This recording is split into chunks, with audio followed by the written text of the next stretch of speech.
Wait, señorita, I don't want to harm you. Yo quiero pedirle perdón por lo, forgive me. Forgive me of what I did to you. You understand? Bitiwan mo nga ako!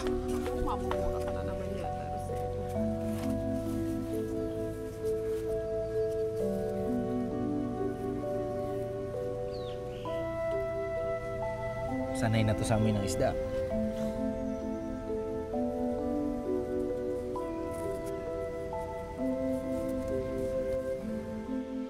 Oh, sinabi mo kasi ang kagabi sa barangay, Belinda. Daming matotoma. Ambag-ambag kami. Hindi ko kayo maintindihan kung bakit ninyo pinagkakaguluhan yung dayuhang yon. Isa pa naman yan si Minong. Kumuha pa ng sampid, hindi naman mayaman. Oh, bakit? Ano nangyari sa mata mo? Huwag mong kusutin at baka ma-impeksyon, mabulag ka pa. Tingnan ko nga! Hoy!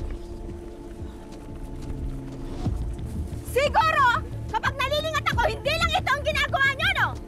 Dahan-dahan ka ng pagsasalita mo, Loida, dahil wala kaming ginagawang masama. Aba? Nagmamalinis pa to? Bakit? Kaya ka lang naman nangingisda para makalantari mo ang mga asawa namin sa gitna ng dagat? Hoy! Kalata dito, kaladian mo! Loko ka pala eh! Halika nga rito! Halika rito! Ikaw! Kung hindi mo ako kaya, huwag ka magpunta! Mula nang mapangasawa ko si Arnaldo, sa kanya na lang at sa mga anak namin na umikot ang mundo ko. Na parang hindi totoo. Dahil ng mga bata pa tayo eh, walang makapagdidiktas sa'yo. Nabago na lang siguro ako ng panahon. Hindi ba sa ating tatlo ni Belinda, ikaw ang pinakamatapang? Si Belinda nga pala, nagkikita pa ba kayo? Kumusta na siya? Hindi na eh.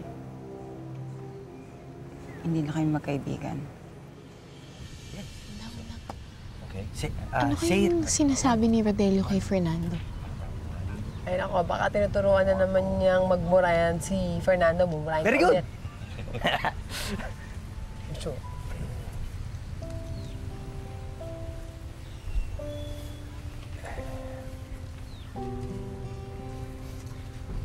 Patawarin mo ako, señorita Rosela. Patawarin mo ako.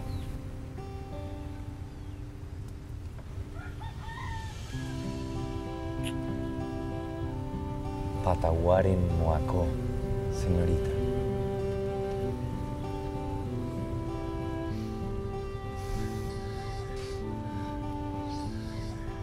Balitaan ko na pangingisda na rin ang pinagkakakitaan ngayon ni Belinda. Nung nahulog yung imahe ng San Bartolome sa dagat, doon na lang ako ulit nakapunta ng sitio Bato-Bato.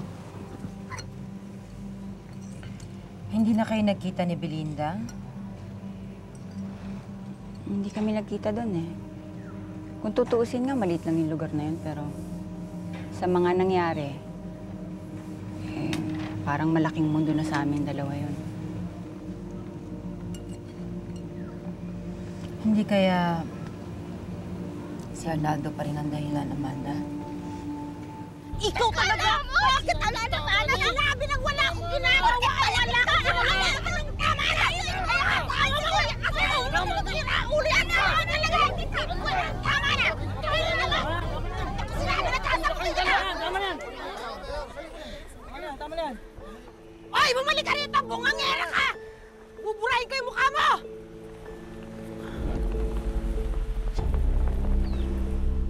Oh, Brownie. Ubusin mo yan, ha? Huwag kang magtitira.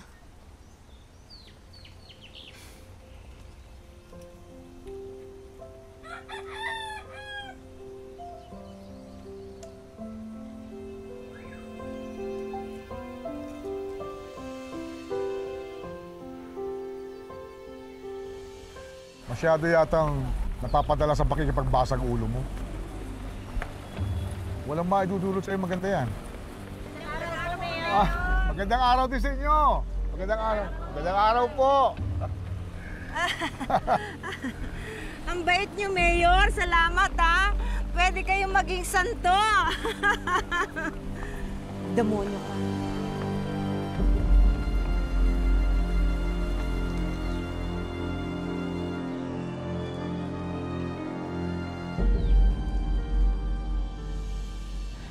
Alam mo, minsan napapangiti na lang ako pag naalala ko nung magkakasama pa tayo ni Belinda. Hindi na ako nagkaroon ng kaibigan katulad niyo. Hindi mo ba namimiss yung tatlo?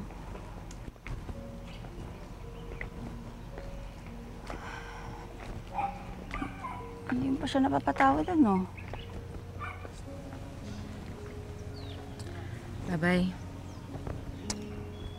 Alis na ako. Nice meeting you again. Fernando! Hey! You now happy ah. Marcela is bite-bite to you. What is bite-bite? Bite-bite like me to you. Friends. Ah, yes, Bite-bite. I understand what you mean, friends. Yes. You know, Fernando, Rosella is a good girl. People here, village, is good girl. She is like the people. She's a good girl. Walang yung English to, paulit-ulit lang. She's bite-bite. Bite-bite. Bite-bite, yes. Like friends, yeah. Yeah. Yes. Yes. Understanding me? Yes. Don't worry. Okay? Yes. Kapitan! Okay. Tingnan niyo, lumabas na yung litrato ni Fernando sa dyaryo. Patingin nga. Sana naman may mag-claim na sa kanya, no? Fernando! Si... Fernando! Sino Picture, ito? picture, name! Name. Like that, like that. Name. Autograph.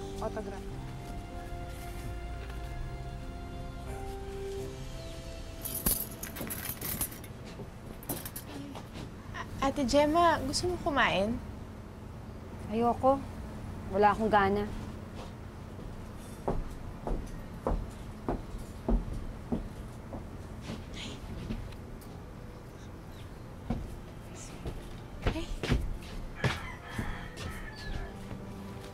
Picture? Ganda naman itong babaeng. Sino kaya siya?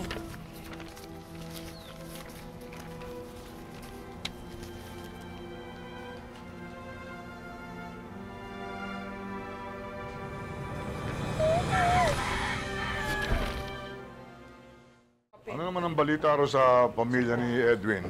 Ayos na yun, Mayor. Hindi na nagreklamo nung binigay ko yung pera. Cindy. Mayor? Tawagin mo nga si Gemma, yung bagong clerk natin. Sabi mo gusto kong makausap. Mayor, hindi ko siya pumasok eh. Bakit daw? Hindi ko alam.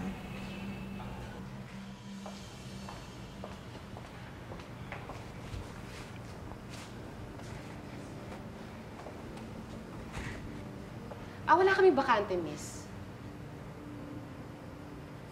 Wala ho kayong bakante?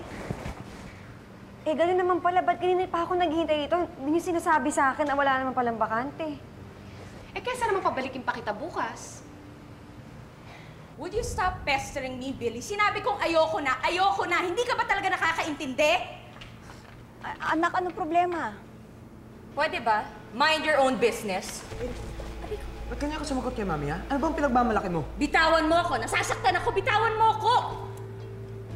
Magsama kayong dalawa.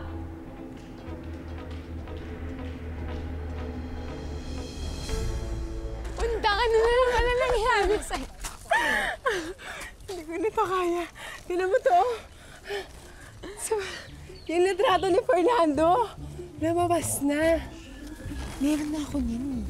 So, pakita ko sa Ang bilis mo. Iba ka? Tingin ka?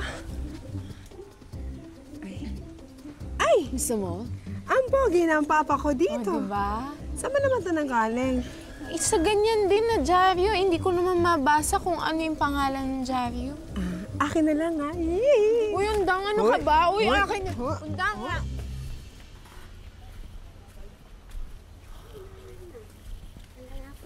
Hi. Ano po?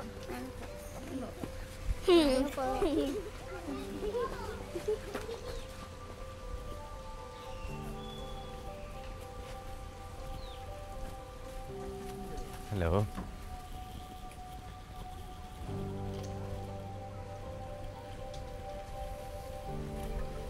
Problem? No, no, it's all okay. I'm just looking around. Rogelio, the boys pusieron la mano, the hand, en su frente. But what does it mean, that? Yeah. Yeah. Yeah. They did this to me. Ay, kaawaan ka ng Diyos. Nagmano sila. They did this to me. To me, the boys, to me. Nagmano sila. Ang ibig sabihin nun, nagbibigay sila ng respeto. Respeto. Respect sa'yo. is like a sign of respect. Yes, respect. Galing ka mag-English. That's nice. I like it. I like your place, yes.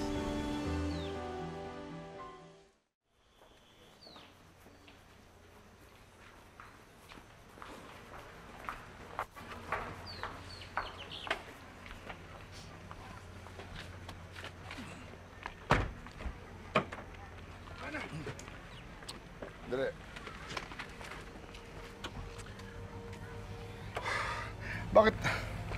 Ba't sinabi sa akin ng sekretarya ko hindi ka na pumasok? Kasi Mayor, ayaw ho ng nanay ko eh. Nag-apply na ho ako sa iba pero wala raw ho silang bakante. Sino? Saan ka nag-apply? Sabihin mo sa akin, saan ka nag-apply? Kapitan Minong?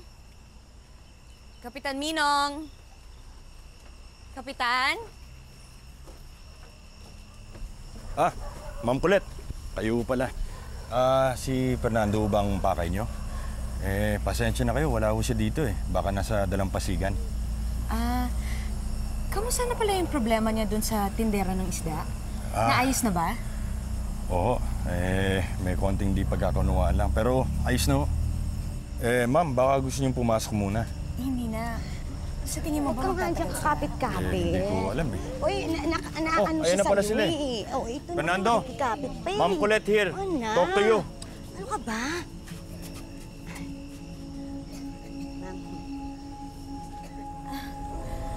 Fernando, hi. By the way, the mayor insists that you go with me because you'll be living in our mansion already.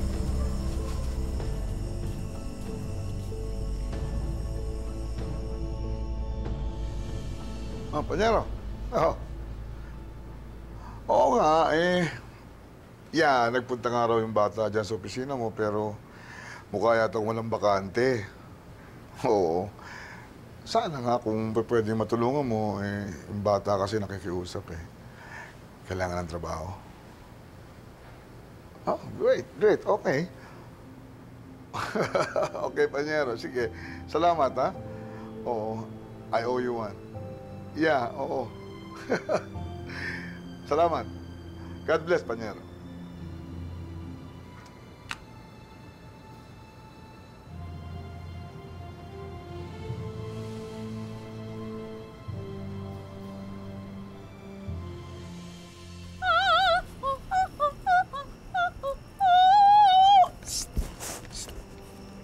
Wala na.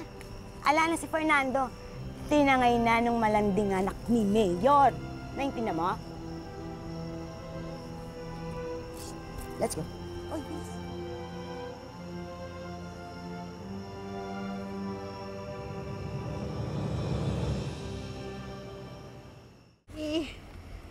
Bakit ka ba iyak ng iyak dyan? Para kang tanga. Alam naman nating lahat na hindi nagiging permanente si Fernando niyan dito eh. Diba? Pero bakit ganun, Undang? Bakit ngayon pa kung kailan bati na kami? Alam mo, ganun talaga. At saka, ang lapit-lapit lang naman ang nilipatan niya dyan lang sa bayan. Ang dali-dali lang pumunta sa bahay ni Mayor. Pero di ba iba pa rin na nandito siya? Yung madali lang natin siyang makikita. Andiyan lang siya sa paligid natin.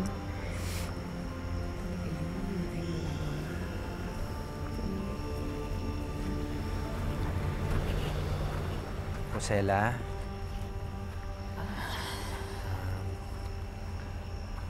May sasabihin sana sa'yo si Fernando.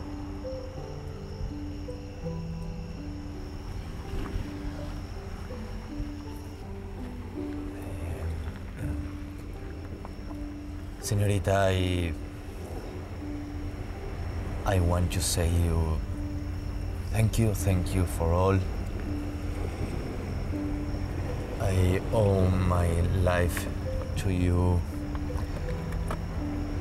And Rosela, ayan na. Mag-goodbye na yan. Mag-goodbye na yan. Mag-goodbye na yan.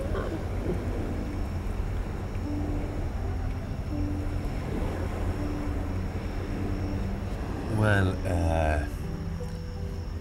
I train. Colette, ella me invitó a quedarse en su casa a vivir con ellos, pero la verdad es que le dije que no porque prefiero quedarme con ustedes. Ang hayop na lalaking ito. Magpapaalam lang, minumura pa tayo. Ay, naku, Rosela. Huwag kang magpatalo. Inglesin mo. Pakitaan mo. Inglesin mo.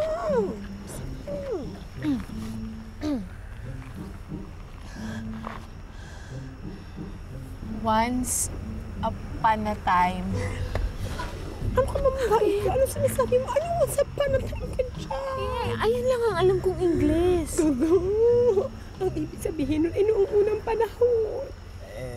Señorita, I'm staying.